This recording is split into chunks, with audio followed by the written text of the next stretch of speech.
السلام علیکم ورحمۃ اللہ وبرکاتہ۔ چوتھے پارے کے کوئز کے آنسرز کے ساتھ حاضر خدمت ہے۔ چوتھے پارے کا پہلا کوسچن سورۃ آل عمران کی آیت 92 سے لیا گیا ہے۔ لن تنالوا البر حتی تنفقوا مما تحبون، تم پوری نیکی ہرگز حاصل نہیں کر سکو گے یہاں تک کہ اس میں سے کچھ خرچ کرو جس سے تم محبت رکھتے ہو، اور تم جو چیز بھی خرچ کرو گے اللہ اسے خوب جاننے والا ہے۔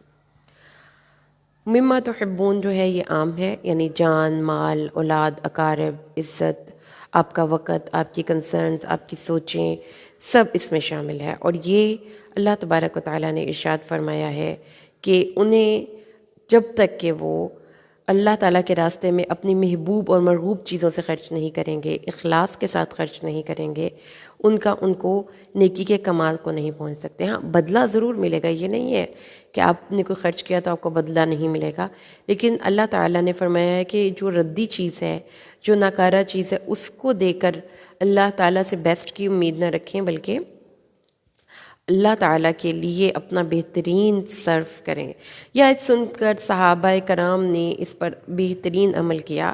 انس راضی روایت کرتے ہیں کہ جب یہ آیت نازل ہوئی تو ابو طلحہ انصاری رسول صلی اللہ علیہ وسلم کی خدمت میں حاضر ہو کر عرض کرنے لگے کہ میرا ایک باغ ہے بیرحا، جو کہ عین مسجد نبوی کے سامنے تھا، تو کیا اس کو میں اس آیت پر عمل کرنے کی وجہ سے اللہ تعالیٰ کے راستے میں صدقہ کرتا ہوں اور ثواب کی امید رکھتا ہوں، آپ اس کے بارے میں جو چاہیں فیصلہ کروا لیں۔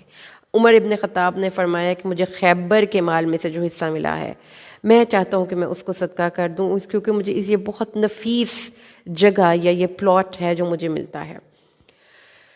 اچھا، اس کے بعد اس سے اگلی جو ہمارا اس کا کوسچن ہے جس میں اللہ تبارک و تعالیٰ نے ارشاد فرمایا، تو اس سے جو ہمارا ڈوز ہیں وہ یہی ہیں کہ اپنی کیپیسٹی میں اپنی بیسٹ کام کرتے ہی چلے چاہیے۔ آیت نمبر 96، اللہ تبارک و تعالیٰ نے اس میں ارشاد فرمایا ہے، یقیناً پہلا گھر جو لوگوں کے لیے مقرر کیا گیا وہ وہی ہے جو مکہ کا پرانا نام تھا میں ہے، بہت بابرکت اور جہان والوں کے لیے ہدایت ہے۔ یہ یہود ایکچولی وہ نبی صلی اللہ علیہ وسلم پہ اعتراض کرتے تھے، یہ ان کے کچھ اعتراضات کے جواب کی صورت میں یہ آیات نازل ہوئیں۔ ایک اعتراض کرتے تھے کہ یہ کیسا نبی ہے جو دودھ پیتا ہے اونٹنی کا اور اونٹ کا گوشت کھاتا ہے، جبکہ یہ چیزیں اسرائیل کی شریعت میں، حضرت یعقوب کی شریعت میں حرام تھیں۔ اللہ تعالیٰ نے ان کے اس شبے کا ازالہ کرتے ہوئے فرمایا کہ ایسی کچھ بھی نہیں ہے۔ دوسرا اعتراض وہ یہ کرتے تھے کہ پہلا گھر جو عبادت کے لیے بنایا گیا تھا وہ بیت المقدس تھا جو شام میں ہے، تو اس لیے مسلمانوں کو بھی اسی کی طرف رخ کر کے نماز پڑھنی چاہیے۔ تو ان دو اعتراضات کی بنیاد پر ہمارے پیارے نبی قابل اتباع نہیں تھے ان کی نظر میں، تو اللہ تعالیٰ نے اس اعتراض کا جواب شافی بھیجا کہ مقام ابراہیم، یعنی وہ پتھر جس پر حضرت ابراہیم علیہ السلام نے کھڑے ہو کر گھر کی بیت اللہ کی تعمیر کی تھی، وہ اس چیز کی دلالت کرتا ہے کہ اس گھر کے بانی ابراہیم علیہ السلام ہے، یہ ابراہیمی کے قبلہ ہے، اور اس کی تعمیر بیت المقدس کی تعمیر سے 40 سال پہلے ہوئی ہے۔ تو اس لیے اللہ تعالیٰ نے فرمایا کہ جو یہودی اعتراض کرتے ہیں بیت اللہ کے بارے میں کہ یہ مسلمانوں کا قبلہ و کعبہ کیوں ہے، تو یہ غلط اعتراض کرتے ہیں۔ پھر اس کے بعد 97 آیت میں ہے، اس میں بڑی واضح نشانیاں ہیں، جیسے مقام ابراہیم اور جو بھی اس میں داخل ہو گیا وہ امن میں آ گیا، اور اس کے بعد اللہ کے لیے لوگوں پر اس گھر کا حج فرض ہے جو اس کے راستے کی طاقت رکھے، اور جس نے کفر کیا تو بے شک اللہ تمام جہانوں سے بے پرواہ ہے۔ تو اس آیت کریمہ کی روح سے حج بیت اللہ فرض ہے، اور یہ زندگی میں ایک دفعہ فرض ہے اس شخص پر جو کہ صاحب استطاعت ہو۔ رسول صلی اللہ علیہ وسلم نے ارشاد فرمایا ہے کہ اسلام کی بنیاد 5 چیزوں پر ہے، اس بات کی شہادت کہ اللہ کے سوا کوئی عبادت کے لائق نہیں، اس بات کی شہادت کہ محمد اللہ کے بندے اور رسول ہیں، نماز قائم کرنا، زکوٰۃ ادا کرنا اور حج کرنا۔ اس کے بعد استطاعت کی تھوڑی سی تفسیر یہ ہے کہ اس کے پاس زیادہ راہ ہو، سواری ہو، پیسہ ہو، اور راستے پرامن ہو، جان و مال کے تلف ہونے کا اندیشہ نہ ہو، عورت کے لیے مالی استطاعت ہونے کے ساتھ ساتھ اس کے پاس ایک محرم کا ہونا بھی ضروری ہے۔ جی، اس کے بعد آیت نمبر 103 ہے، اور اللہ تعالیٰ کی رسی کو سب مل کر تھام لو وَاعْتَصِمُوا بِحَبْلِ اللَّهِ جَمِيعًا، یہ آیت جو ہے یہ اتحاد امت کے بارے میں بہت ہی خوبصورت آیت ہے، اور سب مل جل کر اللہ کی رسی کو مضبوطی سے تھام لو۔ کون سی رسی؟ یعنی کہ یہ قرآن۔ اور جدا جدا نہ ہو جاؤ، یعنی کہ اپنے اپنے راستوں کی طرف اور اپنے اپنے فرقے نہ ہو جاؤ، اور اپنے اوپر اللہ کی نعمت کو یاد کرو۔ جب تم دشمن تھے تو اس نے تمہارے دلوں کے درمیان الفت ڈال دی، تو تم اس کی نعمت سے بھائی بھائی بن گئے، اور تم آگ کے ایک گھڑے کے کنارے پر تھے تو اس نے تمہیں سے بچا لیا۔ یہ مسلمانوں یہ جو ہے اس میں تھوڑی سی ہسٹری بھی ریکارڈ کی گئی ہے کہ جب نبی صلی اللہ علیہ وسلم مکہ سے مدینہ تشریف لے گئے تھے تو اس وقت جو دو قبائل تھے وہاں پر، اوس اور خزرج، ان کی آپس میں آئے دن خانہ جنگی ہوتی رہتی تھی۔ تو اس طرف بھی ریفرنس ہے کہ اللہ تبارک و تعالیٰ نے دین اسلام کی رحمت اور برکت سے ان کو شیر و شکر کر دیا، یعنی کہ اوس اور خزرج بھائی بھائی بن گئے، مہاجر اور انصار بھائی بھائی بن گئے۔ اور یہ جو استعارہ ہے کہ تم آگ کے گھڑے کے کنارے پر تھے تو اللہ نے تم کو اس سے بچا لیا، تو اللہ تعالیٰ نے ایک رسی اس میں جو ہم نے یہاں پر ایک امیج پڑھا ہے کہ اللہ تعالیٰ کی رسی کو مضبوطی سے تھام لو، اور تم آگ کے گھڑے کے کنارے پر تھے، جیسا کہ کوئی کنویں میں گر رہا ہو، کوئی گھڑے میں گر رہا ہو، تو اس رسی کو پکڑنا کتنا ضروری ہوتا ہے۔ بالکل ایسے ہی اگر آپ قرآن کو پکڑیں گے تو آپ جہنم کے گھڑے میں گرنے سے بچ جائیں گے، ہر قسم کے فتنوں سے بچ جائیں گے۔ اللہ تعالیٰ کی رسی کو مضبوطی سے تھامنا یہ ضروری ہے، اور سب مل کر تھامیں اور اللہ تعالیٰ کی نعمتوں کو یاد کریں۔ اس کے بعد آگے چلیں تو آیت نمبر ہے 104، اور تم میں سے ایک جماعت ایسی ضرور ہونی چاہیے جو کہ لوگوں کو نیکی کی دعوت دے، اچھے کام کا حکم دے اور برائی سے منع کریں، اور یہی لوگ فلاح پانے والے ہیں۔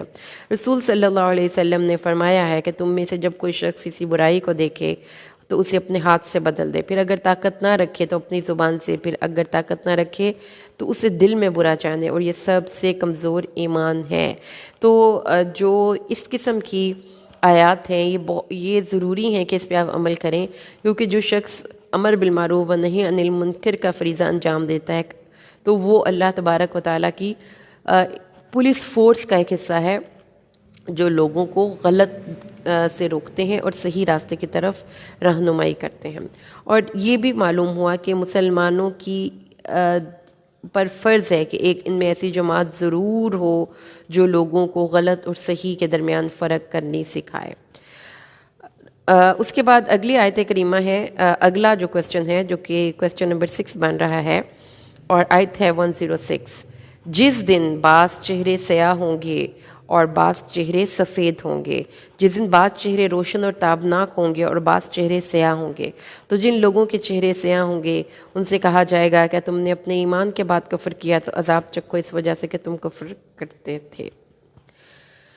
تو اس کا مطلب یہ ہوا کہ جو ہم اپنے چہروں کو چمکانے کی کوشش کرتے ہیں، فیشلز کرتے ہیں، اس کے اوپر اس کے اوپر کریمز لگاتے ہیں، اس کے اوپر بہت سے پیکس لگاتے ہیں، تو اللہ تعالیٰ نے فرمایا ہے کہ قیامت والے دن انسان کے چہرے اس کے اندرونی حالت کے عکاس ہوں گے، اس کے اعمال کے عکاس ہوں گے۔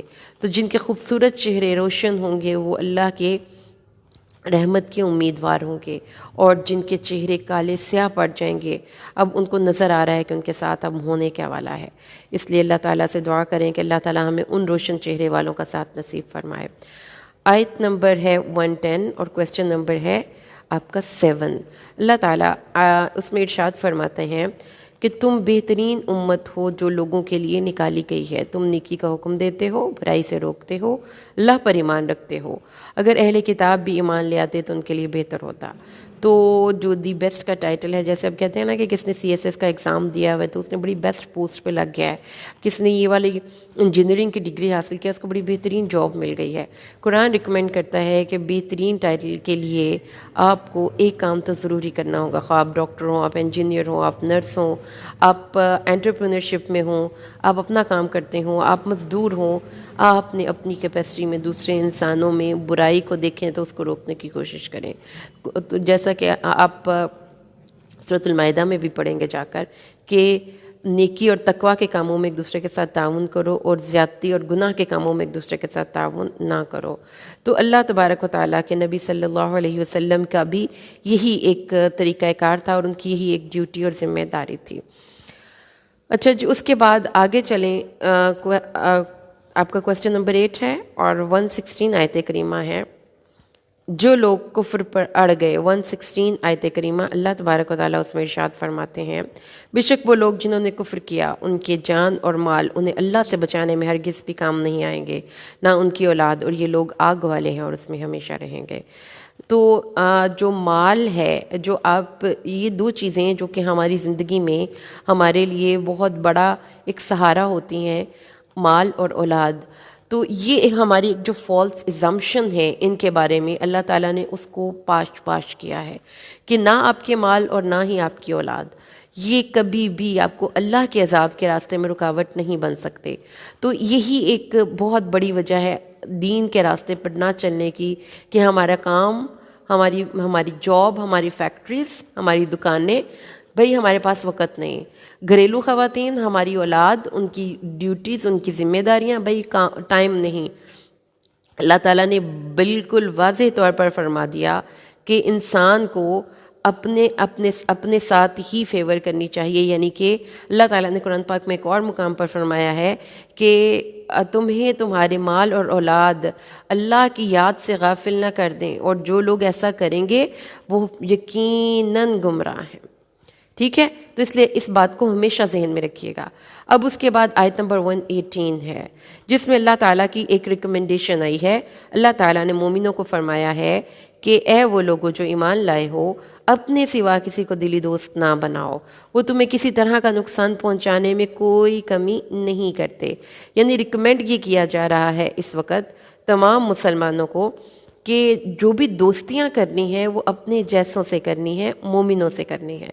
اور دوستی کا جو یہاں پر مطلب ہے، بتانا جو لفظی مطلب ہوتا ہے نا، ہوتا ہے جیسے آپ جو بنیان نہیں پہنتے قمیص کے نیچے، تو وہ چونکہ آپ کی زیادہ قریبی ہوتی ہے باڈی سے، تو وہ آپ کے رازوں کی زیادہ سے واقف ہوتی ہے. تو اس لیے اللہ تعالیٰ نے فرمایا ہے کہ اپنے راز مسلمانوں اپنے علاوہ اور کسی کو مت دو، خاص طور پر کافروں اور منافقوں اور یہودیوں کو تو بالکل بھی نہیں. آگے اللہ تعالیٰ نے ان کی بدخواہی کا ذکر کر دیا. وہ تمہیں نقصان پہنچانے میں کسی طرح کی کمی نہیں کرتے، وہ ہر ایسی چیز کو پسند کرتے ہیں جس سے تم مصیبت میں پڑو. ان کی شدید دشمنی تو ان کے منہوں سے ظاہر ہو ہی چکی ہے، اور جو کچھ ان کے سینے چھپا رہے ہیں وہ بہت بڑا ہے. بے شک ہم نے تمہارے لیے آیات کھول کر بیان کر دی ہیں اگر تم سمجھتے ہو. تو سمجھ لیں کہ دلی دوستی، خاص رازداری، یہ مسلمان اپنے مسلمانوں کے علاوہ نہیں کریں گے. یہ ایک مسلمانوں کو اصول بتا دیا گیا. ہاں، اگر آپ کی زندگی میں کوئی ایسے لوگ ہیں جو آپ کی مصیبت پہ خوش ہوتے ہیں اور آپ سے انتہائی بغض اور حسد رکھتے ہیں، تو ان سے بھی اپنے رازوں کو شیئر نہ کریں. یہ آیت ہمیں اسی بارے میں رہنمائی کر رہی ہے. تو یہ قرآن ہماری وزڈم میں اضافہ کر رہا ہے کہ اپنے راز ان کو نہ دیں. یہ تم ہی ہو کہ ان کو دوست رکھتے ہو، لیکن یہ آیت کریمہ ہمارے 119 بن رہی ہے، اگلی ہی آیت ہے اس سے، کہ یہ تم ہی ہو جو ان کو دوست رکھتے ہو، ان سے محبت رکھتے ہو، لیکن وہ تم سے محبت نہیں رکھتے. اور جب تم ساری کتاب پر ایمان رکھتے ہو، اور یعنی مسلمان کہہ رہے ہیں کہ اب یہاں پر دو کیریکٹرز کا کمپیریزن آ گیا. جو مومن ہوں گے، جن کے دل میں ایمان ہوگا، وہ منافقت نہیں کر سکتے، وہ اوپر سے کچھ اور اندر سے کچھ نہیں ہوتے، وہ فیک اسمائلز کے ساتھ دوسروں کو نہیں ملتے. لیکن جو منافق اور یہودی ہیں ان کے اندر نفاق کی وجہ سے بہت دو رخا پن ہوتا ہے. لہٰذا وہ مسلمانوں کے ساتھ جب ملتے ہیں تو انتہائی مسکراہٹ والے فیس کے ساتھ ملتے ہیں. مسلمانوں کی جو دل کی ایک کیفیت ہے اس کو اللہ تعالیٰ نے یہاں پہ بتا دیا کہ تم ایسے سادہ لوگ ہو جو ان سے پوری طرح محبت کرتے ہو، یعنی کہ ان کے خیر خواہ ہو، ان کے ہر معاملے میں اچھا سوچتے ہو، ان کے لیے اچھی سوچیں رکھتے ہو، لیکن وہ تم سے محبت نہیں کرتے. تو یہاں پر اللہ تعالیٰ نے مسلمانوں کو اور کافروں کو کمپیئر کر دیا، یعنی اہل کتاب کو. تم ان کی کتابوں پر بھی ایمان رکھتے ہو اور اپنی کتاب پر بھی، لیکن وہ تمہاری کتاب پر تو ایمان نہیں رکھتے. جب تم سے ملتے ہیں تو کہتے ہیں کہ ہم ایمان لائے، اور جب اکیلے ہوتے ہیں تو اب اندازہ لگائیے کہ ان کی بے بسی اور غصے کے ملے جلے جذبات کو قرآن پاک نے کتنے خوبصورت انداز میں بتایا ہے کہ تم پر غصے سے اپنی انگلیوں کی پورے کاٹ کھاتے ہیں، یعنی اپنے ہاتھوں پر. یہ آپ دیکھیں کہ غصے کی کیا فارم ہوگی اور بے بسی کا کیا عالم ہوگا کہ مسلمانوں کی ترقیوں پر جیلس بھی ہیں، مسلمانوں کو پسند بھی نہیں کرتے، اور ان کی محفلوں میں بھی جانا ہے، ان کے ساتھ اظہار محبت بھی کرنا ہے. اس ایکٹنگ سے وہ کبھی کبھی اکتا جاتے ہیں. تو جو منافق شخص ہے اس کو ہر وقت ایکٹنگ کرنی پڑتی ہے. تو اللہ تعالیٰ نے فرما دیا کہ کہ ان کے دل کی حالت بھی بتا دی، ان کی بے بسی اور ان کی مسلمانوں کے ساتھ بغض اور حسد کا عالم بھی بتا دیا، اور یہ بھی بتا دیا کہ وہ اپنے آپ کو ہی نقصان پہنچائیں گے، اپنے غصے اور حسد میں خود کو ہی جلائیں گے۔ اللہ نے فرمایا مر جاؤ بھائی اپنے غصے میں، بے شک اللہ تمہارے سینوں کے باتوں سے خوب واقف ہے۔ تو اس سے واضح طور پر کھل کر مسلمانوں کے ساتھ ان کی دشمنی، جو بنی اسرائیل تھے، جو یہود مدینہ تھے، ان کی مسلمانوں کے خلاف حسد کی جو ایک انتہائی درجے پر پہنچی ہوئی کیفیت ہے، اس کا اظہار ہو گیا، اور آگ جو ان کے اندر لگی ہوئی ہے اس کا بھی اظہار ہو گیا۔ اس کے بعد آیت نمبر ہے 120۔ یہ کیریکٹرز ہم پڑھ رہے ہیں تو کیریکٹرز کو پھر اپنی پریکٹیکل لائف میں بھی ہم نے دیکھنا ہے۔ اگر تمہیں کوئی بھلائی پہنچے تو انہیں بری لگتی ہے، اور اگر تمہیں کوئی تکلیف پہنچے تو اس پر خوش ہوتے ہیں۔ تو سمپل سی بات ہے، آپ اپنے ارد گرد ایسے بہت سے لوگ دیکھیں گے جو آپ سے حسد، بغض اور آپ کے ساتھ نفرت میں اس حد تک بڑھ جاتے ہیں کہ ان کے اندر کی انسانیت ان کو اس بات پر پنش نہیں کرتی، پرک نہیں کرتی کہ ہم یہ کیا کر رہے ہیں۔ تمہاری تکلیف پر خوش ہوتے ہیں، تمہاری خوشی پر ناخوش ہوتے ہیں۔ لیکن اللہ تعالیٰ نے اس ساری سچویشن کے بعد میں اللہ تبارک و تعالیٰ کا مسلمانوں کو کیا مشورہ ہے، اگر تم صبر کرو اور ڈرتے رہو تو ان کی خفیہ تدبیر تمہیں کچھ نقصان نہیں پہنچائے گی۔ بے شک اللہ وہ جو کچھ کرتے ہیں اس کا احاطہ کرنے والا ہے۔ ان کی جو بھی تدبیریں ہیں، ان کی جو سازشیں ہیں، ان کے جو جال ہیں، اللہ تعالیٰ فرماتے ہیں کہ ان جیسا نہیں ہونا۔ صبر اور تقوی بچانا ہے اپنے آپ کو ان جیسا ہونے سے، اور ان کے خلاف حسد، اگر وہ پلاننگز الٹی کرتے ہیں مسلمانوں تو تم نے یہ حرکتیں نہیں کرنی۔ آگے چلیں جی، تو ہمارے پاس کویسچن نمبر آ جاتا ہے 12 اور 124 آیت کریمہ ہے۔ کویسچن نمبر 12 اور 124 آیت کریمہ، اللہ تعالیٰ فرماتا ہے تو جب تو اہل ایمان سے کہہ رہا تھا کہ کیا تمہیں کسی طرح کافی نہ ہوگا کہ تمہارا رب 3000 فرشتوں کے ساتھ تمہاری مدد کرے جو اتارے گئے ہوں۔ امام طبری کہتے ہیں کہ اس کا تعلق جنگ بدر سے ہے، یعنی جب کفار کی تیاری اور کثرت تعداد کو دیکھ کر مسلمانوں کے دل میں تشویش پیدا ہوئی تو رسول صلی اللہ علیہ وسلم نے فرشتوں کی مدد کا ذکر کر کے انہیں تسلی دی۔ تو بدر میں فرشتوں کا نزول ہوا۔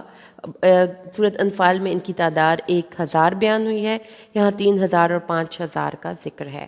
اس کا مطلب یہ ہے کہ اللہ تعالیٰ فرشتوں سے نبی کریم صلی اللہ علیہ وسلم کی مدد فرما چکا ہے۔ تو اب یہ اصول ہے کہ اگر ہم اللہ تعالیٰ سے صبر اور تقوی سے مدد مانگتے ہیں تو اللہ ہماری آؤٹ آف دا وے ہو کر معجزاتی طور پر بھی مدد کرتا ہے، کیونکہ قرآن یونیورسل بک ہے، اس کے اصول بھی یونیورسل ہیں۔ وہ لوگ جو خرچ کرتے ہیں، آیت نمبر 134 ہے، اللہ تبارک و تعالیٰ نے 134 آیت کریمہ میں ارشاد فرمایا ہے، وہ لوگ جو خرچ کرتے ہیں تنگی میں اور خوشی میں، غصے کو پی جانے والے ہیں اور لوگوں سے درگزر کرنے والے ہیں، اور اللہ تو نیکی کرنے والوں کو پسند کرتا ہے۔ یہ کون سے لوگ ہیں؟ یہ وہ لوگ ہیں جن کو کہ اللہ تعالیٰ آسمانوں اور زمینوں کے عرض جیسی جنت دے گا، جیسا کہ آیت نمبر 133 میں ارشاد فرمایا گیا۔ اور لپکو، ایک دوسرے سے آگے بڑھو، ایک دوسرے کو نیچا دکھانے کی کوشش کرو، ایک دوسرے سے پہلے پہنچ جاؤ اپنے رب کی بخشش کی جانب اور اس جنت کی جانب جس کی چوڑائی آسمانوں اور زمین کے برابر ہے، اور جو تیار کر دی گئی ہے متقین کے لیے، جو تنگی اور خوشی میں خرچ کرتے ہیں، غصے کو پی جانے والے ہیں، لوگوں سے درگزر کرنے والے ہیں، اور اللہ نیکی کرنے والوں کو پسند کرتا ہے۔ رسول صلی اللہ علیہ وسلم نے فرمایا ہے کہ پہلوان وہ نہیں جو پچھاڑ دینے کی طاقت رکھتا ہو، بلکہ پہلوان وہ ہے جو غصے کے وقت اپنے نفس کو پچھاڑے، یعنی اپنے غصے پر قابو ڈالے۔ اور رسول صلی اللہ علیہ وسلم نے ایک اور حدیث میں ارشاد فرمایا ہے کہ اللہ کے نزدیک سب سے زیادہ اجر والا گھونٹ غصے کا گھونٹ ہے جو آدمی اپنے اللہ کے چہرے کی طلب میں پی جاتا ہے۔ تو اس لیے رسول صلی اللہ علیہ وسلم کی بھی صفات میں سے یہ صفتیں تھیں کہ آپ بہت درگزر کرنے والے تھے، کیونکہ رسول صلی اللہ علیہ وسلم نے فرمایا ہے کہ میں 3 چیزوں پر قسم کھاتا ہوں، صدقہ سے مال کم نہیں ہوتا، اللہ معاف کر دینے سے بندے کی عزت ہی میں اضافہ کرتا ہے، اور جو اللہ کے لیے نیچا ہوتا ہے اللہ اس کو اونچا کرتا ہے۔ اور اس سے اگلی آیت میں اللہ فرماتا ہے کہ جب ان سے کوئی بے حیائی ہوتی ہے یا وہ اپنی جانوں پر ظلم کرتے ہیں تو اللہ کو یاد کرتے ہیں اور اپنے گناہوں کی بخشش مانگتے ہیں، اور اللہ کے سوا اور کون گناہوں کو بخشتا ہے، اور جو کچھ کیا اس پر جانتے بوجھتے اصرار نہیں کرتے، تو ان لوگوں کی جزا ایسی ہے کہ ان کو رب کی بخشش ملے گی اور ایسے باغات ملیں گے جن کے نیچے نہریں بہتی ہیں، ہمیشہ رہنے والے، اور یہ عمل کرنے والوں کے لیے بہت ہی اچھا اجر ہے۔ تو اس سے آپ کو یہ سمجھ میں آ گئی کہ جو جنت میں جانے والے لوگ ہیں وہ پرفیکٹ نہیں ہوتے، ان کو بھی غصہ آتا ہے، ان سے بھی بے حیائی ہوتی ہے، ان سے بھی گناہ سرزد ہوتے ہیں، لیکن ان کا جو ایٹیٹیوڈ ہے گناہ کے بعد وہ بتاتا ہے کہ وہ شیطان کے ساتھ ہوں گے یا آدمی بنیں گے. یعنی اپنے گناہوں پر معافی مانگ لیں، رو لیں، اصرار نہ کریں، اڑ نہ جائیں، تکبر نہ کریں. بس یہی ہے جو کہ قرآن والا ایک شخص ہوتا ہے. اس کے بعد آیت نمبر 139، اور کمزور نہ پڑو اور نہ ہی سستی دکھاؤ، ولا تہنوا ولا تحزنوا وانتم الاعلون ان کنتم مؤمنین. تو یہ دو تین چیزیں ہیں جو کہ اس آیت کریمہ سے ہم نے سمجھنی ہے. کمزور نہ بنو. کمزوری انسان کی انٹرنل اور ایکسٹرنل دونوں ہیں. تو انسان کو اپنی فزیکل باڈی کی انرجی کے لیے بھی اچھا کھانا اور اچھی خوراک اور ایکسرسائز کو اپنی زندگی میں شامل رکھنا چاہیے، اور انٹرنلی بھی مینٹل ایکسرسائزز کرتے رہنا چاہیے. اللہ تعالیٰ نے فرمایا ہے حزن و ملال اور غم سے بچنا ہے اور ایمان کو ساتھ رکھنا ہے، تو پھر لازمی بات ہے کامیابی تمہارا مقدر بنے گی، کامیابی تمہارا مقدر بنے گی. تو یہ ایک بہت ہی پیاری آیت کریمہ ہے کامیابی کی ٹپس بتانے والی، پریکٹیکل ٹپس کہ کمزور نہیں ہونا. You have to be strong enough کہ آپ اپنے مقصد کو حاصل کر سکیں. اور جو چیز آپ کے ہاتھ سے جاتی رہے، کوئی بھی لاسٹ اپرچونیٹیز ہیں، کوئی ایسی چیز ہے جو آپ حاصل کرنا چاہتے تھے آپ کو نہیں ملی، تو اپنے ماضی پر ریگریٹ نہیں کرنا، اسے جسٹ لرن کریں. اور ماضی میں رہنے والے بندے کبھی بھی اپنے مستقبل کو بہتر نہیں کر سکتے. آج آپ کے پاس ہے، سانس چل رہی ہے، ایک نیا دن آپ کو ملا ہے، تو جو آپ کے پاس وقت ہے اس کو استعمال کریں، نہ کہ بیٹھ کر ماضی کے غم میں اپنا آج بھی برباد کریں. اللہ تعالیٰ نے، اور last but not the least, ایمان جس بندے کے دل میں ہوتا ہے، پھر اس کو توکل بھی ہوتا ہے، اس کے پاس دعا کا ہتھیار بھی ہوتا ہے، اس کے پاس صبر بھی ہوتا ہے، اس کے پاس شکر بھی ہوتا ہے، اس کے پاس اللہ تعالیٰ کی مدد اور اس کے اللہ تعالیٰ کی مدد اس کے شامل حال ہوتی ہے. آیت نمبر 144، رسول صلی اللہ علیہ وسلم کے بارے میں اللہ فرماتا ہے وما محمد الا رسول، محمد الرسول اللہ نہیں ہے مگر ایک رسول، اور بے شک ان سے پہلے کئی رسول گزر چکے. تو کیا اگر وہ فوت ہو جائیں اور قتل کر دیے جائیں تو تم اپنی ایڑیوں پر پھر جاؤ گے؟ اور جو کوئی اپنی ایڑیوں پر پھر جائے تو اللہ کو ہرگز کوئی نقصان نہیں پہنچا سکتا، اور اللہ شکر کرنے والے کو جلد ہی جزا دے گا. غزوہ احد جو ہے اس کے بارے میں تھوڑی سی ہسٹری جان لیجیے، کیونکہ یہ آیات اسی پس منظر میں نازل ہوئی ہیں. غزوہ احد جو ہے وہ غزوہ بدر کی 1 سال بعد شوال میں ہوا تھا، اور یہ دراصل غزوہ بدر کی جو ان کے مشرکین کے آدمی مارے گئے تھے اور جو قید کیے گئے تھے ان کے بدلے کے طور پر برپا کیا گیا تھا. غزوہ احد میں کسی نے یہ افواہ پھیلا دی، بعض صحابہ نے تو مرتبہ شہادت حاصل کر لیا اور بعض میدان چھوڑ کر فرار ہونے لگے. جیسا آپ کو پتہ ہے کہ شروع میں جنگ مسلمانوں کے حق میں تھی اور مسلمان مال غنیمت سمیٹنے لگے، لیکن 50 تیر اندازوں کے دستے نے رسول صلی اللہ علیہ وسلم کے حکم کی نافرمانی کی. نتیجتاً کفار میں جو اس وقت حضرت جو خالد بن ولید تھے، جو اس وقت کافروں کے سپاہ کی فوج میں شامل تھے، انہوں نے پیچھے سے بیک سے حملہ کیا تو مسلمانوں کے قدم اکڑ گئے. اس وقت پھر کچھ لوگ نے جام میں شہادت نوش کیا، کچھ لوگ میدان چھوڑ کر فرار ہونے لگے. رسول صلی اللہ علیہ وسلم بھی زخمی ہو گئے اور کسی شیطان نے آپ کی شہادت کی جھوٹی افواہ پھیلا دی. جب یہ خبر صحابہ کرام کو پہنچی تو ان کے دل اس افواہ سے ٹوٹ گئے اور وہ ہمت ہار بیٹھے، اور منافقین کو اب باتیں کرنے کا موقع مل گیا. وہ خوب باتیں کرنے لگے کہ اچھا جی یہ تھے محمد جو بڑے نبی بن کر آئے تھے، اگر اللہ کے سچے نبی ہوتے تو قتل ہی کیوں ہوتے. اس وقت آیت نازل ہوئی کہ محمد صلی اللہ علیہ وسلم تو اللہ کے ایک رسول ہیں، اور اگر وہ قتل ہو جائیں یا مر جائیں تو کیا تم اپنی ایڑیوں کے بل پھر جاؤ گے؟ یعنی اللہ تعالیٰ مسلمانوں سے مخاطب ہو کے کہہ رہے ہیں کہ اس وقت تو تم لوگوں کو زیادہ ہمت دکھانی چاہیے تھی کہ ہمارا لیڈر چلا گیا بھائی، جس کاز پہ اس نے جان دی ہم بھی اس کاز کے لیے اپنی جانیں قربان کریں، بجائے اس کے کہ تم یہ سوچتے، تمہاری سوچ میں یہ بات آنی شروع ہو گئی کہ ہم اب جی کر کیا کریں گے یا ہم اب کس کی سرکردگی میں لڑیں گے. تو اللہ تعالیٰ فرما رہا ہے ایسا نہیں کرنا ہے، یعنی کہ انسان تمہیں اپنے دین کے لیے ہر وقت کوشش کرتے ہی رہنا ہے. اس کے بعد آیت نمبر 153 ہے، یہ جو اب ہم آیات پڑھ رہے ہیں یہ ساری کی ساری غزوہ احد پہ کمنٹری چل رہی ہے. اللہ تعالیٰ فرماتے ہیں آیت نمبر 153، اور جب تم دوڑے چلے جا رہے تھے اور کسی کو مڑ کر نہیں دیکھ رہے تھے اور رسول تمہاری پچھلی جماعت میں تمہیں بلا رہا تھا، تو اس نے بدلے میں تمہیں غم کے ساتھ غم اور دیا، تاکہ تم نہ اس پر غم زدہ ہو جو تمہارے ہاتھ سے نکل گیا، اور نہ اس پر جو مصیبت تمہیں پہنچی، اور اللہ اس کی پوری خبر رکھنے والا ہے جو تم کرتے تھے. یہ جنگ میں جیسے آپ کو میں نے بتایا کہ ایک پہاڑی درے پر رسول صلی اللہ علیہ وسلم نے حضرت عبداللہ بن جبیر کی قیادت میں 50 تیر اندازوں کا ایک دستہ متعین کیا تھا، اور آپ نے فرمایا تھا کہ شکست ہو یا فتح تم نے یہ جگہ نہیں چھوڑنی، لیکن ان 50 تیر اندازوں نے نبی کریم صلی اللہ علیہ وسلم کی حکم عدولی کر دی۔ تو اس وقت پھر یہ کیفیت ہوئی کہ بھگدڑ مچ گئی، جسے آپ کہتے ہیں انارکی کی کیفیت ہو گئی، کوئی آرگنائزیشن نہیں رہی۔ تو یہ بھاگتے ہوئے مسلمانوں کی کیفیت کا ذکر ہے کہ رسول صلی اللہ علیہ وسلم تمہاری پچھلی جماعت میں جو ثابت قدم رہی تھی تمہیں پکار رہے تھے کہ اے اللہ کے بندو میری طرف آؤ، میں یہاں ہوں، مگر تم دور دوڑے جا رہے تھے اور کسی کو مڑ کر نہ دیکھتے تھے اور نہ کسی کی سنتے تھے، یعنی تمہاری اصابکم غمم بغم، یعنی تمہاری کوتاہی کے بدلے میں تمہیں غم پر غم پہنچایا، ایک شکست کا غم، دوسرے رسول صلی اللہ علیہ وسلم کی شہادت کی افواہ کا صدمہ جو پہلے صدمے سے بھی زیادہ سخت تھا۔ تو اس لیے اللہ تعالیٰ نے یہ کیوں ہوا، لکی لا تحزنوا، تاکہ تم دوہرے غم میں مبتلا اس لیے کر دیا تاکہ تمہیں مال غنیمت کے ہاتھ سے نکل جانے کا غم نہ ہو، کوئی غم نہ ہو، کیونکہ کہتے ہیں نا سخت مشکلیں اتنی پڑی مجھ پر کہ آساں ہو گئیں۔ تو اللہ تعالیٰ نے یہ بات بتائی کہ تاکہ تمہیں یہ پتہ چلے کہ جو چیز آپ کی زندگی میں آتی ہے وہ انسان کے تقدیر میں پہلے سے لکھی جا چکی ہے، تو اس پہ غم کرنے کی ضرورت نہیں ہے۔ تو ایک بہت بڑا میسج ہے کہ تکلیف جو آپ پڑے اس پہ غم نہیں کرنا، جو لکھا تھا وہ آپ کو مل کر رہا۔ اگلی آیت کریمہ سورۃ آل عمران کے آیت 154 سے ہے، یہ بھی اسی جنگ کی حالت کو کمنٹری کر رہی ہے۔ اس کے بعد غم پر ہم پھر اس غم کے بعد اس نے تم پر ایک امن نازل فرمایا۔ وہ امن کی صورت میں آیا، وہ ایک نیند کی صورت میں آیا، اونگ تھی جو تم میں سے کچھ لوگوں پر چھا رہی تھی۔ تو جب بھی کوئی صدمہ آئے تو اس کے بعد اگر ہمیں نیند آ جائے تو واقعی ہمارا دماغ کافی حد تک فریش ہو جاتا ہے۔ اور کچھ لوگ وہ تھے جنہیں اپنی جانوں نے فکر میں ڈال رکھا تھا، یعنی کہ وہ جن کے اندر ابھی ایمان اتنا مضبوط نہیں تھا، کیونکہ منافق تو ویسے پہلے ہی میدان چھوڑ کے جا چکے تھے۔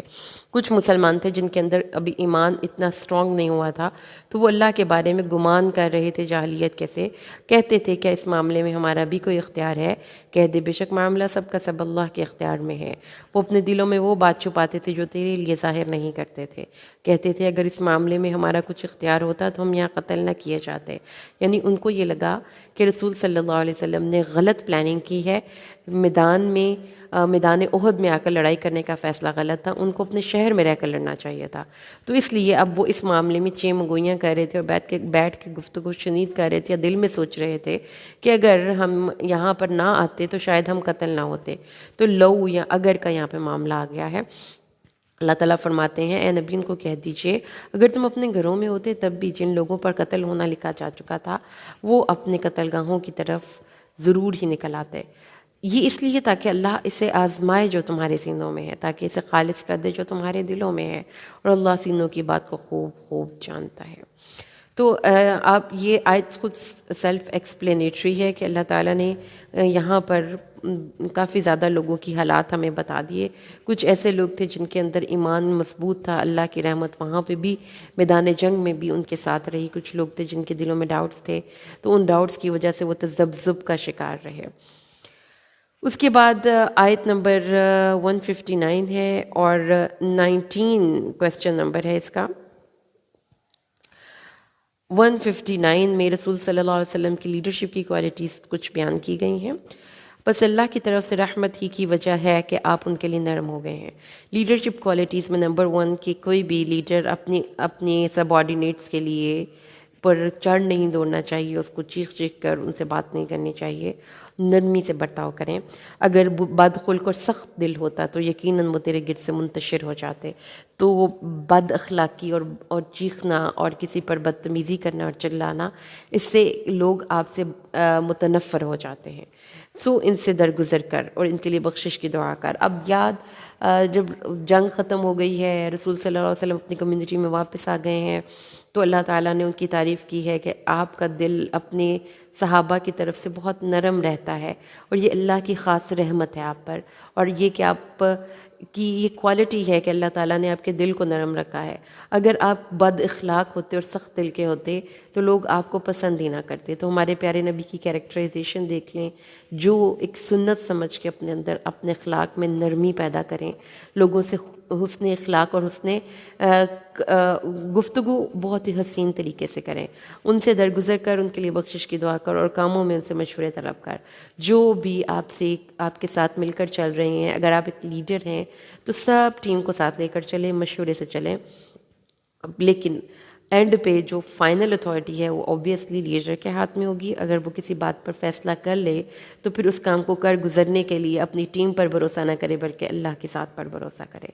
بے شک اللہ بھروسہ کرنے والوں سے محبت رکھتا ہے. ٹھیک ہے جی. تو یہ اللہ کا خاص فضل و کرم ہے جو کہ نبی کریم صلی اللہ علیہ وسلم کو اللہ تعالیٰ نے عطا کیا ہے. اس کے بعد آیت کریمہ ہے 159. اگین رسول صلی اللہ علیہ وسلم کی کیریکٹرائزیشن ہے خوبصورت. اللہ تبارک و تعالیٰ نے اپنے پیارے نبی صلی اللہ علیہ وسلم کا کے کردار کی خصوصیت بیان کی ہے. آیت نمبر 164. لقد من اللہ علی المؤمنین.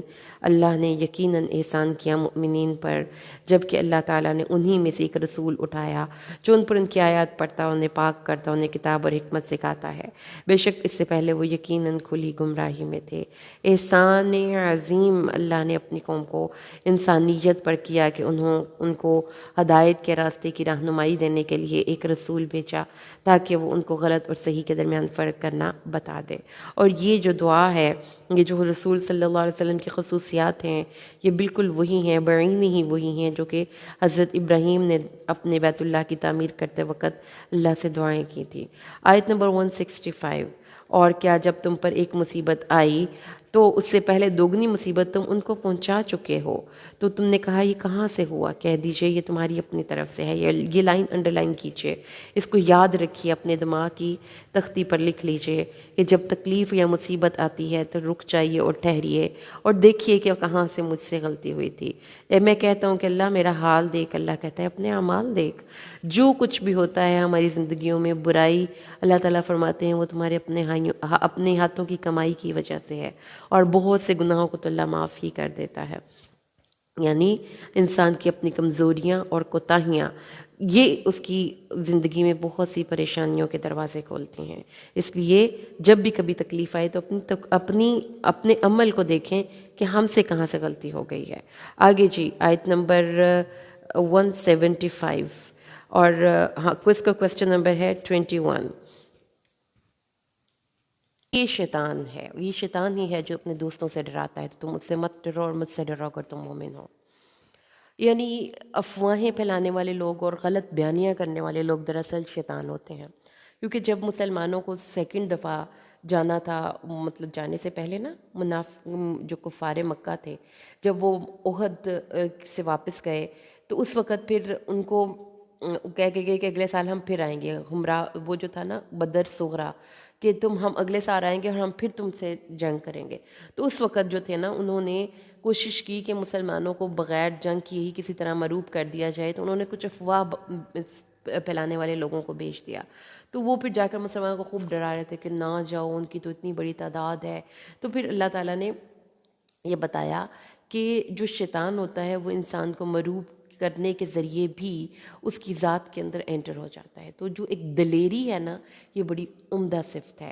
اور جو لوگ ڈر جاتے ہیں پھر وہ بہت سی نیکیوں کے اور بہت سی زندگی میں اپرچونیٹیز کو لاس کر جاتے ہیں. تو ہمت دلیری سے زندگی گزارنی چاہیے، کیونکہ اللہ تعالیٰ فرماتا ہے کہ اپنے تمام ایموشنز، خواہ وہ آپ کا خوف ہو، آپ کی محبت ہو، آپ کی نفرت ہو، آپ کی حیرت ہو، یہ سب جو ایموشن ہے نا، ایموشنل سٹیٹس ہیں، ان سب سٹیٹس کو اللہ کے تابع کر دیں.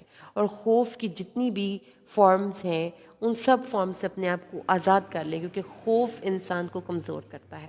تو اللہ تعالیٰ نے فرمایا ہے کہ اس خوف سے اپنے آپ کو نجات دے دو. آیت نمبر 22. اور نہ خیال کریں وہ لوگ، آیت نمبر 180. اور نہ خیال کریں وہ لوگ جو بخل کر رہے ہیں اس چیز میں جو کہ ان کو اللہ نے دیا اپنے فضل سے. یعنی کتنی خوبصورت یہاں پہ بات ہے کہ دیا تو اللہ نے اور دیا بھی اپنے فضل سے. مال تمہارا نہیں ہے، تم صرف وہاں پر ایک طرح سے نگران بنا کر بٹھائے گئے ہو. تو جس کا حکم ہے اس کے مطابق اس کو لوگوں کو کے حوالے کیوں نہیں کر دیتے؟ اس مال کو اپنا کیوں سمجھ لیتے ہو؟ حالانکہ وہ تو اللہ نے دیا ہے. وہ یہ ہرگز گمان نہ کریں کہ یہ امانت میں خیانت کرنا، یہ بخل کرنا، یہ اللہ کے فضل کو روک لینا ان کے لیے اچھا ہے، ان کے لیے بہت برا ہے. عنقریب قیامت کے دن انہیں اس چیز کا توق جو ہوتا ہے نا وہ گردن میں جیسے ایک رسی سی باندھ دی جاتی ہے، ایسے ہی وہ بڑا سا ایک توق ہوگا جو اس مال کا پہنایا جائے گا جو انہوں نے بخل کیا ہوگا، اور اللہ ہی کے لیے ہے زمین و آسمان کی میراث، اور اللہ اس سے جو تم کر رہے ہو پوری طرح باخبر ہے۔ رسول صلی اللہ علیہ وسلم نے فرمایا جس شخص کو اللہ نے کچھ مال دیا اور وہ اس کی زکوٰۃ ادا نہیں کرتا، قیامت کے دن اس کے مال کو ایک گنجے سانپ کی شکل دی جائے گی اور وہ توق بنا کر اس کے گلے میں ڈال دیا جائے گا، اور وہ اپنے دونوں جبڑوں سے اس کو پکڑے کر کہے گا میں تمہارا مال ہوں، میں تمہارا خزانہ ہوں۔ ٹھیک ہے جی، اس کے بعد اللہ تبارک و تعالیٰ نے آگے فرمایا ہے، آیت نمبر 185 ہے اور کویسچن نمبر کو اس کا 23 بن رہا ہے۔ آیت نمبر 185 اللہ تعالیٰ ارشاد فرماتے ہیں، ہر ایک جان موت کا ذائقہ چکھنے والی ہے اور تمہیں تمہارے اجر قیامت کے دن ہی پورے پورے دیے جائیں گے۔ تو جو شخص آگ میں سے دور کر دیا گیا اور جنت میں داخل کر دیا گیا تو یقیناً وہ کامیاب ہو گیا، اور دنیا کی زندگی تو دھوکے کے سامان کے سوا اور کچھ نہیں ہے۔ تو سمجھ لیجئے کہ دنیا جو ہے وہ دھوکے کا سامان ہے، اس کی ظاہری زیب و زینت سے دھوکہ نہیں کھانی چاہیے، اور آخری کامیابی آخرت کی کامیابی ہے، لہٰذا اس کے بارے میں بار بار اپنے آپ کو ریمائنڈ کرواتے ہی رہنا چاہیے، کیونکہ دنیا کی زندگی ختم ہو جانے والی ہے اور دنیا کی زندگی کا اختتام موت کے پیالے کو پینے سے ہوگا، لہٰذا آپ کو ہر وقت اپنی زندگی کے اختتام کو اپنے ذہن میں رکھنا چاہیے۔ آیت نمبر 24 سورۃ النساء سے شروع ہو جاتی ہے۔ اس کے بعد 185 آیات کے بعد 200 یعنی کہ 15 آیتیں ہیں جو کہ ہم سورۃ آل عمران کی، اس میں بہت سی باتیں ہیں جو ڈسکس کی جا سکتی ہیں، لیکن چونکہ اختصار سے کام لیتے ہوئے ہم صرف آخری 10 آیتوں کی تھوڑی سی فضیلت بیان کریں گے، جو کہ رسول صلی اللہ علیہ وسلم نے سورۃ آل عمران جب رات کو اٹھتے تھے تہجد کے لیے تو آسمان کی طرف دیکھ کر ان 10 آیتوں کو پڑھا کرتے تھے، جو شروع ہوتی ہیں الذین یذکرون اللہ قیاما وقعودا وعلی جنوبہم ویتفکرون فی خلق السماوات والارض ربنا ما خلقت هذا باطلا سبحانک فقنا عذاب النار، اور یہ 120 آیتیں 200 آیت کریمہ تک، یا ایہا الذین آمنوا اصبروا وصابروا ورابطوا واتقوا اللہ لعلکم تفلحون۔ تو یہاں تک ان آیات کو یاد کریں، اور جب رسول اکرم صلی اللہ علیہ وسلم تہجد کے وقت اٹھا کرتے تھے تو ان آیات کو پڑھا کرتے تھے۔ سورۃ النساء آیت نمبر 2، اللہ تعالیٰ فرماتا ہے یتیموں کو ان کے مال دے دو اور ان گندی چیز کو اچھی چیز کے عوض بدل کر نہ لو، اور نہ ان کے اموال اپنے مالوں سے ملا کر کھاؤ، یقیناً یہ ہمیشہ سے بہت بڑا گناہ ہے۔ یعنی جب یتیم بالغ ہو جائیں، جیسا کہ پچھلی آیت میں بھی اللہ تعالیٰ نے فرمایا تھا کہ رحمی رشتوں کا لحاظ رکھیں اور ایک دوسرے کے ساتھ تعاون سے رہیں، کیونکہ آپ سب ایک ہی ماں اور باپ کی اولاد ہیں۔ اللہ تعالیٰ نے فرمایا کہ اگر کوئی شخص مر جاتا ہے اور اس کے چھوٹے چھوٹے بچے ہیں تو پھر جو اس کے کفیل ہیں اس مال کے، اس کو چاہیے کہ اس مال کی حفاظت کریں، اور جب وہ بچے بڑے ہو جائیں یتیم بچے تو ان کو ان کا مال دے دیں، ایسا نہ ہو کہ ان کے مال کو اپنے مال سے بدل لیں، یعنی کہ ان کا اچھا مال رکھ لیں اور اپنا گندا مال ان کو دے دیں، اور اگر آپ ایسا کریں گے تو یہ بہت ہی برا گناہ ہے، بہت ہی برا گناہ ہے، یہ کبیرہ گناہ ہے۔ آگے جی آیت نمبر 3 اور اس کا کوسچن نمبر 25، اللہ تعالیٰ ارشاد فرماتے ہیں کہ اگر تم ڈرو کہ یتیموں کے حق میں انصاف نہیں کر سکو گے تو عورتوں میں سے جو تمہیں پسند ہو ان سے نکاح کر لو، 2 سے، 3 سے اور 4 سے۔ تو یہ وہ آیت ہے جس میں کہ اللہ تعالیٰ نے مردوں کو ایک سے زیادہ شادیاں کرنے کی اجازت دی ہے، اور وہ بھی صرف اس سینس میں کہ یتیم عورتیں ہوں اور ان کا کوئی کفیل نہ ہو، اور معاشرے میں جیسا کہ آپ کو پتہ ہوگا کہ یہ سورۃ النساء ہے، یہ غزوہ احد کے بعد نازل ہوئی ہے، اور اس وقت 70 لوگ شہید ہو گئے تھے، تو مدینہ کی چھوٹی سی بستی میں اس وقت بہت بگ پرابلم جنم لے رہی تھی کہ 70 لوگ مارے گئے ہیں۔ تو جب ان کی بیوائیں، ان کی بیویاں پیچھے گھر میں ہیں، تو اب اس صورت میں جب کہ معاشرے میں مرد تھوڑے ہو گئے ہیں اور عورتیں زیادہ رہ گئی ہیں، تو پھر یہ اجازت ہے کہ ایک مرد 2 3 عورتوں سے بھی شادی کر سکتا ہے، اس شرط کے ساتھ کہ وہ ان کے درمیان انصاف کر سکے اور وہ ان 2 یا 3 کا حق، جائز حق پوری طرح ادا کر سکے، جسمانی طور پر بھی اور فائنینشلی بھی۔ اگر ایسا نہیں تو پھر ایک ہی بیوی کافی ہے۔ جی اس کے بعد آگے چلیے تو آیت نمبر 10 ہے اور 26 کو اس کا کوسچن ہے۔ اللہ تعالیٰ ارشاد فرماتے ہیں بے شک وہ لوگ جو یتیموں کے مال ظلم سے کھاتے ہیں وہ اپنے پیٹوں میں آگ کے سوا کچھ نہیں بھرتے اور عنقریب بھڑکتی ہوئی آگ میں داخل کیے جائیں گے۔ رسول صلی اللہ علیہ وسلم نے فرمایا 7 تباہ کرنے والی چیزوں سے بچو۔ صحابہ نے عرض کیا وہ کیا ہیں؟ فرمایا اللہ کے ساتھ شرک کرنا، جادو، اس جان کو ناحق قتل کرنا جسے اللہ نے حرام قرار دیا ہے، سود کھانا، یتیم کا مال کھانا، جنگ کے دن پیٹ پھیر کے بھاگ جانا اور پاک دامن بھولی بھالی عورتوں پر تہمت لگانا۔ تو یہ ہے وہ چیزیں جن کو کہ منع کیا گیا ہے۔ اس کے بعد آگے چلیں، اللہ تمہیں وصیت کرتا ہے تمہاری اولاد کے بارے میں، یہ ہمارا یہ جو ترک حصص الورثہ ہیں یہ اس کی بات ہوگی۔ یہ آیت نمبر 11 میں آتا ہے، اللہ تعالیٰ ارشاد فرماتا ہے اللہ تمہیں تمہاری اولاد کے بارے میں حکم دیتا ہے، مرد کے لیے 2 عورتوں کے برابر حصہ ہے، یعنی کہ اگر ترکے میں مرد اور عورت کے حصے کی تقسیم کی جائے گی تو ایک عورت کا حصہ ہوگا اور عورت کے ڈبل حصے کے برابر ایک مرد کو حصہ دیا جائے گا۔ پھر اگر 2 یا 2 سے زیادہ عورتیں ہی ہوں تو ان کے لیے 2/3 ہے، اور جو باقی ایک ہے وہ اس میت کے قریبی مرد رشتہ دار کو مل جائے گا۔ اس کی وجہ یہ ہے کہ قرآن اور اسلام میں جو ایک اکنامک سسٹم ہے اس میں دولت کی چند ہاتھوں میں تفویض یا چند ہاتھوں میں نفوذ اللہ کو نہیں پسند۔ اللہ تعالیٰ دولت کو گردش کرتے ہوئے دیکھنا چاہتا ہے۔ تو جب عورتوں کے پاس مال آتا ہے تو وہ ایک ایسی منی ہے جو کہ نان پروفٹ ہے، کیونکہ اس کو وہ کم ہی کاروبار میں لگاتی ہیں، جبکہ اس کے برخلاف مرد جو ہیں وہ دکان میں اور کاروبار میں اس کو لگاتے ہیں۔ اور دوسرا یہ کہ مرد کفیل ہے تو اس نے الٹیمیٹلی عورت پہ دوبارہ اس نے خرچ کرنا ہے۔ مثلا اگر بیٹا ہے تو اب ماں کو 1/3 جو حصہ مل گیا ہے جائیداد میں سے، 8واں حصہ اپنے خامد کی وفات کے بعد، تو وہ عورت اس چیز کی مکلف نہیں ہے کہ اس سے وہ گھر کا خرچہ چلائے گی، وہ صرف اس کے اپنے ذاتی اخراجات کے لیے وہ کوئی جائیداد بنا لے یا کچھ کھا پی لے، کوئی زیور بنا لے، لیکن مرد کو عورت پہ بھی خرچ کرنا ہے، اس لیے جب اس کو ایڈیشنل رسپانسبلٹی ہے اس لیے اس کو حصہ بھی زیادہ ہے۔ اگر 2 سے زیادہ عورتیں ہی ہوں تو ان کے لیے 2/3 ہے، اگر جو اس نے چھوڑا اگر ایک عورت ہو تو اس کے لیے نصف ہے، اگر اس کے ماں باپ اور اس کے ماں باپ کے لیے ان میں سے ہر ایک کے لیے 1/6 حصہ، یعنی کہ ماں اور باپ کی تک میں دونوں کے ایکول حصے ہوں گے، 1/6 حصہ ہے جو اس نے چھوڑا۔ ہاں اگر میت لڑکا بچہ جو بھی فوت ہوا ہے وہ اس کا کوئی اور ہے ہی نہیں، ماں باپ ہی ہیں، تو پھر اس کے سارے مال کے وارث ماں باپ ہوں گے، لیکن باپ کو 2/3 ملے گا اور ماں کو 1/3 ملے گا اگر اس کی کوئی اولاد ہو۔ پھر اگر اس کی کوئی اولاد نہ ہو اور اس کے وارث ماں باپ ہی ہوں تو اس کی ماں کے لیے 3 حصہ ہے۔ پھر اگر اس کے 1 سے زیادہ بھائی بہن ہوں تو اس کی ماں کے لیے 6 حصہ ہے۔ اس وصیت کے بعد جب وہ کر جائے یا ادائے قرض کے بعد، تمہارے باپ اور تمہارے بیٹے تم نہیں جانتے ان میں سے کون فائدہ پہنچانے میں تم سے زیادہ قریب ہے، یہ اللہ کے مقرر شدہ حصے ہیں، بے شک اللہ ہمیشہ سے جاننے والا کمال حکمت والا ہے۔ تو اس سے آپ یہ سیلف ایکسپلینیٹری آیات ہیں، ان کو دھیان سے 2-1 دفعہ سنیں گے تو آپ کو سمجھ میں آ جائے گا کہ اللہ تبارک و تعالیٰ اس میں ہمیں کیا ارشاد فرماتے ہیں۔ اس کے بعد 12 آیت نمبر ہے، اس میں بھی حصے ہیں ورثاء کے۔ اس میں پہلے تو حصے تھے نا باپ، بھائی اور بہن کے، اب جو نکاح کی بنیاد پر رشتے بنتے ہیں یعنی کہ بیوی اور خامد، اس کے رشتوں کی بات چلے گی۔ تو اللہ تعالیٰ نے فرمایا ہے اس کے حصوں کی بات چلے گی، تمہارے لیے اس کا نصف ہے جو تمہاری بیویاں چھوڑ جائیں اگر ان کی کوئی اولاد نہ ہو، پھر اگر ان کی کوئی اولاد ہو تو تمہارے لیے اس کا 1/4 حصہ ہے۔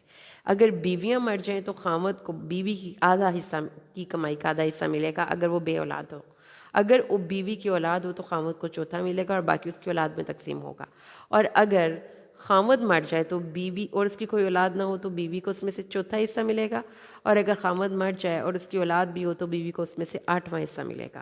تمہارے لیے اس کا نصف ہے جو تمہاری بیویاں چھوڑ جائیں اگر ان کی کوئی اولاد نہ ہو، پھر اگر ان کی کوئی اولاد ہو تو تمہارے لیے اس میں سے 1/4 حصہ ہے جو انہوں نے چھوڑا اس وصیت کے بعد جو وہ کر جائیں یا قرض کی ادائیگی کے بعد، اور ان کے لیے اس میں سے 1/4 حصہ ہے جو تم چھوڑ جاؤ، اور اگر تمہاری کوئی اولاد نہ ہو، اگر تمہاری کوئی اولاد ہو تو ان کے لیے اس میں سے 8واں حصہ ہے جو تم نے چھوڑا اس وصیت کے بعد جو تم کر جاؤ یا قرض کے بعد۔ اگر کوئی مرد جس کا ورثہ لیا جا رہا ہے ایسا ہے جس کا نہ ماں باپ ہے نہ اولاد ہے، یا ایسی عورت ہے اور اس کا بھائی بہن ہو تو ان میں سے ہر ایک کے لیے 6 حصہ ہے، پھر اگر وہ 1 سے زیادہ ہوں تو سب 1/3 میں حصے دار ہیں۔ اس وصیت کے بعد جو کی جائے یا ادائے قرض کے بعد اس طرح کی کسی کا نقصان نہ کیا گیا ہو، اللہ کی طرف سے تاکیدی حکم ہے اور اللہ سب کچھ جاننے والا نہایت بردبار ہے۔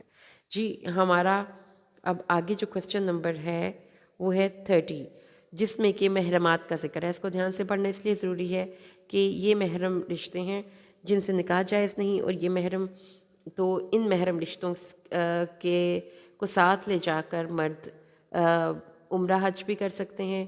یہی محرم رشتے ہیں جن سے پردہ بھی جائز نہیں.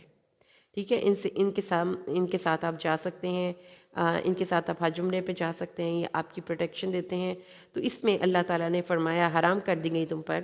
آیت نمبر سورۃ النساء کی آیت نمبر 23 ہے.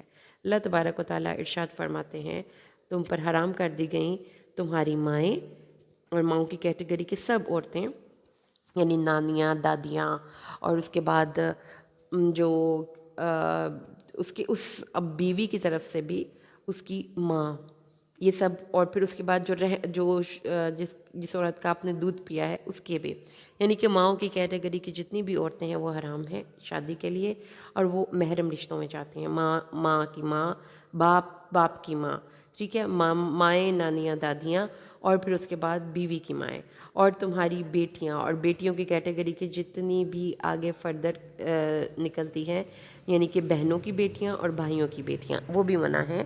اور بیویوں کی بیٹیاں بھی، اگر ان سے آپ نے صحیح خلوت صحیحہ میں مقاربت کر لی ہو.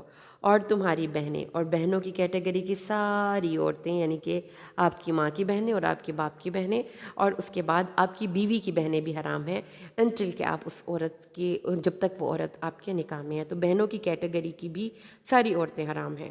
تو مائیں، بیٹیاں اور بہنیں، یہ جتنی بھی کیٹیگریز میں آتی ہیں سب حرام ہیں. اب اس میں بہنوں کی فردر ڈیفینیشن ہے، یعنی کہ باپ کی بہنیں پھوپھیاں، ماں کی بہنیں خالائیں. بیٹیوں کی کیٹیگری میں بھائی کی بیٹیاں بھتیجیاں، اور بہن کی بیٹیاں بھانجیاں. اور ماؤں کی کیٹیگری میں تمہاری وہ مائیں جنہوں نے تمہیں دودھ پلایا ہو، اور تمہاری دودھ شریک بہنیں، اور تمہاری بیویوں کی مائیں، اور تمہاری پالی ہوئی لڑکیاں جو تمہاری ان عورتوں کی گود میں ہیں جن سے تم نے صحبت کی ہے. پھر اگر تم نے ان عورتوں سے صحبت نہ کی ہو تو ان کی بیٹیوں میں سے نکاح کرنے میں کوئی حرج نہیں ہے. اور تمہارے ان بیٹوں کی بیویاں جو تمہاری اپنی اولاد ہیں، تمہاری پشتوں سے ہیں، منہ بولے اور لے پالک بیٹوں کی بیویاں نہیں. اور یہ کہ تم دو بہنوں کو ایک نکاح میں جمع کرو، مگر جو ہو چکا سو ہو چکا. بے شک اللہ بے حد مہربان، بہت بخشنے والا ہے. الحمدللہ ہمارا چوتھا پارہ، اس کی ہم نے کچھ آنسرس کی، اور ساتھ ہم نے مختصر سے وضاحت کی تاکہ ہم چوتھے پارے کے میجر تھیمز سے واقفیت حاصل کریں. اللہ سے دعا ہے اللہ اس کو ہمارے قبول فرمائے اور ہمیں قرآن پر صحیح معنوں میں سمجھ کر عمل کرنے کی توفیق دے. آمین. بارک اللہ لی و لکم فی القرآن الحکیم ونفعنی و ایاکم بالآیات والذکر الحکیم. السلام.